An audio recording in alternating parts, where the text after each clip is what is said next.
Let me tell you something important, something you already know. Deep down, life isn't always easy.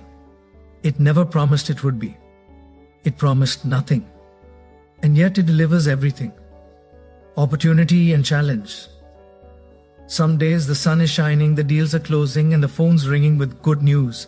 And other days it feels like the world put a close for business sign right in your face. That's life. It's not what happens that matters most. It's what you do about what happens. See, anybody can smile when the bank account is full and the health report is good. Anybody can sing when the crowd is cheering. But the real test of character is how you show up when the storm clouds roll in. The question today is not, will life get tough? The question is, when it does, will you still choose to be strong? Will you still choose to be positive? Because here's the truth, plain and simple. You can't always control the events, but you can always control your spirit. You can build an attitude so strong that even when the world shakes, you don't crumble. Today, I want to give you the tools, not fantasy, but real practical tools to stay positive, to stay focused, and to stay powerful even when life does its worst. If you're ready to stop being tossed around by every bad day, if you're ready to build an unshakable mindset, then listen carefully, because what you'll hear today could change everything. Let's get started. Understand that tough times are part of the deal. Let's get one thing straight right from the beginning. Tough times are not a mistake. They're not a glitch in the system. They are part of the deal we signed up for when we showed up on this planet. See, somebody asked me once, Jim, why is life so hard sometimes? I said, well, that's easy, because if it wasn't hard, you and I wouldn't grow. We wouldn't stretch. We wouldn't dig deep enough to discover who we really are. Life is designed with difficulty built right in, and that's not bad news. That's good news. Because inside every difficulty is an opportunity, a seed, a lesson, a gift. But you only get the gift if you stay in the game. Now listen carefully. The soil says, give me your seed, your sweat, your patience, and I'll give you a harvest. Not instantly, not tomorrow morning, but eventually if you stay faithful to the process. Life says the same thing. I'll give you the rewards, but I need you to work the days that feel heavy, not just the days that feel easy. Tough times are not the enemy. Tough times are the training ground. They sharpen you. They prepare you. They introduce you to strengths you didn't know you had. Without winter, there's no spring. Without pressure, there's no diamond. Now you and I have a choice. We can curse the winters, or we can learn how to dress warm and keep moving. We can resent the difficulties, or we can let them build something inside us that success alone could never teach. The question is not, will it get tough? The answer to that is already written in bold letters. Yes.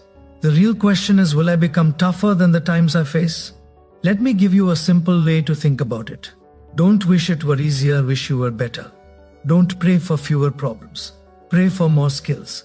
Don't hope for no storms. Hope for stronger links. And the miracle is this. As you grow stronger, the problems that once intimidated you, they start to look small. They start to look manageable. They start to look like stepping stones instead of obstacles. That's the deal, my friend. That's the agreement you and I have with life. It's not designed for your comfort. It's designed for your growth. So the next time life pushes you, push back harder. The next time you feel stretched, stretch farther. The next time the winds blow, use them to lift your wings. Remember, you don't build a great life by walking an easy path. You build a great life by walking the path. No matter how rough, with courage, wisdom, and a positive spirit. So today, settle it once and for all. Tough times are part of the deal. And you are tougher than you think. Let's move on. Protect the garden of your mind. Now, after you understand that tough times are part of the deal, here's your next assignment. You must protect the garden of your mind. Because let me tell you something, your mind is a garden. It's not a desert. It's not a machine. It's a living, breathing garden. And just like any garden, if you don't take care of it, something will grow. And most of the time, it won't be good. See, if you plant good seeds, ideas, disciplines, encouragement, you get a good harvest. If you're careless, if you're lazy, then the weeds show up. And let me warn you, weeds don't need watering. Weeds don't need encouragement. They just show up automatically. Negativity, doubt, fear, pessimism. You don't have to ask for them. They come free of charge, right on schedule if you don't protect your mind. The question is, are you the gardener or are you the victim of the weeds? It starts with what you allow into your thinking. Input equals output. What you listen to, what you watch, what you read, who you associate with, all these things are seeds. And whether you know it or not, they are growing something inside you every day. Now you and I have a decision to make. Will we choose what gets planted, or will we let anything and everything take root? Some people spend hours planting negative seeds without realizing it. They watch the news until midnight, filling their mind with tragedy and disaster. They gossip with complainers, listening to stories of failure and resentment. They let pessimists rent space in their head for free. And then they wonder why their hope is wilting, why their courage feels dry, why their dreams seem buried under doubt. It's simple. The weeds have taken over. But the good news is you can take back control. You can pull the weeds and replant the seeds. You can become the master gardener of your mind. How? You start by being intentional about what you feed your thoughts. You feed your mind books that inspire you, not discourage you. You feed your mind voices that lift you, not drag you down. You feed your mind ideas that challenge you to grow, not excuses to stay small. And you starve the weeds. You limit the noise. You walk away from gossip. You turn off the negativity. You say to yourself, not in my garden. Because if you don't stand guard at the door of your mind, somebody else or something else will walk right in. Let me give you a rule to remember. Stand guard at the door of your mind. Just like a security guard stands at the door of a bank, the valuables are inside. And trust me, your mind, your ideas, your hope, your dreams, they're the most valuable thing you have. Treat them that way. So each morning ask yourself, what am I allowing into my garden today? Is this thought a flower or is it a weed? Is this voice building me or breaking me? Tough times will come, yes. But if your mind is strong, if your spirit is clean, if your hope is alive, then you'll weather the storm better than most. Protect your mind like a treasure because it is. It's the richest soil you'll ever work with. And your future harvest depends on how you tend it today. Let's keep going. Build a strong personal philosophy. Now let's talk about something that will change everything for you. Your personal philosophy. You see, life is built on principles. Business is built on principles. Relationships, finances, success, it all runs on a certain set of laws. And the question is simple. Are you operating with a strong philosophy or a shaky one? Now, what is a philosophy really? It's simply what you believe about how life works. It's the set of ideas you use to make decisions. It's the filter you run every opportunity, every challenge, every setback through. Your philosophy is your foundation. And here's the truth. If the foundation is weak, the building doesn't stand long. If the philosophy is weak, neither does your success. Most people, unfortunately, never take the time to build one. They inherit bits and pieces from their parents, from their friends, from the news, from gossip. They're living by default, not by design. And then when life gets tough, when the winds blow, when the storms come, they wonder why everything collapses. It's because they never built the foundation first. They never built a strong personal philosophy. But that's not going to be you. You're going to build something better. You're going to design a philosophy that holds you up when life tries to knock you down. A philosophy that says, I am responsible, I can learn, I can grow, I can change. Failure is feedback, not final. Discipline weighs ounces. Regret weighs tons. Opportunities are everywhere. If I train my eyes to see them, today matters. Small actions repeated daily create massive results. Now here's the key. You don't build a strong philosophy overnight. It's not something you buy at the store. You build it the same way you build anything valuable. Brick by brick, day by day, idea by idea.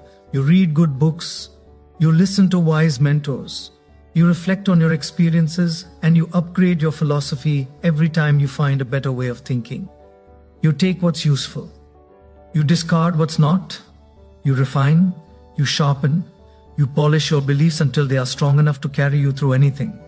Now, let me tell you, once you build a strong philosophy, the game changes. You stop getting tossed around by every bad break, every bad mood, every bad headline. You have an inner compass. You have a foundation that doesn't shake. When setbacks come, you say, I expected this. I'm ready for this. When opportunities come, you say, I've been preparing for this. Let's go. That's the power of a strong philosophy. So, here's a little assignment for you today. Sit down with a pen and paper and answer this question. What do I believe about success, about failure, about life itself? Write it down. And if you don't like the answers you see, good. That means you're ready to upgrade. You can rewrite your philosophy anytime you choose. Build it wisely, because everything else, your attitude, your results, your future will stand or fall based on the foundation you set. Let's keep moving forward. Master your self-talk. Now, here's a secret about success that many never learn. The most important conversation you'll have today is the one you have with yourself. It's not the conversation with your boss. It's not the conversation with your family. It's the conversation you have in the quiet when no one else is listening. That little voice in your head, your self-talk. And here's the big idea. You are always talking to yourself. The only question is, what are you saying? Most people let their self-talk run wild. They say things like, I can't do it. I always mess things up. I'm not good enough. And they wonder why their life feels stuck. But understand, your mind believes what you tell it most. Tell it you're a failure and soon enough you'll start behaving like one. Tell it you're capable, you're growing, you're getting better every day, and your actions will rise to meet those words. You see, self-talk is a tool. You can use it to build yourself up, or you can use it to tear yourself down. The tool doesn't decide, you do. Now, let me give you a simple rule that changed my life. Never say anything to yourself you don't want to become true. If you wouldn't say it to a child you love, don't say it to yourself. Talk to yourself like you're someone worth coaching, someone worth encouraging, someone worth believing in, because you are. Here's the thing. Positive self-talk isn't about lying to yourself. It's not about pretending problems don't exist. It's about reminding yourself that you're bigger than the problem. It's about saying, I may not have the answer yet, but I'm smart enough to find it. I may be struggling today, but I'm strong enough to overcome it. I may have failed, but I'm not finished. You become your own best coach instead of your worst critic. Now the mind is tricky. It remembers pain easily. It remembers failure quickly. You have to work harder to plant confidence. You have to work daily to cultivate belief. That's why self-talk isn't a one-time pep talk. It's a daily discipline. You build it like you build a muscle. Repetition, consistency, intention. So here's your assignment. Starting today, catch yourself. Catch those moments when the voice in your head turns negative and answer back. If it says you're not good enough, answer with, I'm learning, I'm growing, I'm making progress. If it says you'll never succeed, answer with, watch me. Talk to yourself like it matters, because it does. Your future depends on the words you repeat to yourself today. Your strength depends on it. Your dreams depend on it. Master your self-talk and you'll master your future. Let's move on. Focus on what you can control. One of the greatest lessons you can learn in life is this. You can't control everything, but you can always control something. And that's enough to change everything. See, too many people waste their energy, their best energy, worrying about things they have no say over. The economy, the weather, what other people think, what other people say, what other people do. Now listen carefully. Worrying about things outside your control is like trying to sail a ship without touching the wheel. You drift, you stress, you get nowhere. But when you focus on what's in your control, your attitude, your effort, your decisions, your character, then suddenly you become powerful. You stop being a victim of circumstance and you start becoming a creator of your own future. Here's a simple truth. Life gets lighter the moment you stop carrying what isn't yours to carry. You can't control the traffic, but you can control your patience. You can't control the storm, but you can control how well you prepare. You can't control whether the market goes up or down, but you can control your skills, your service, your value. Focus on what's inside your hands, not what's outside your reach. Now, you might say, but Jim, what about real problems? What about things that affect me? And I understand, but the solution is the same. Do what you can where you are with what you have. If you can influence something, take action. If you can't influence it, release it. Control what you feed your mind. Control the words that come out of your mouth. Control the habits you build each day. Control how you treat other people. Control how you show up when it's hard. Because here's what I promise you.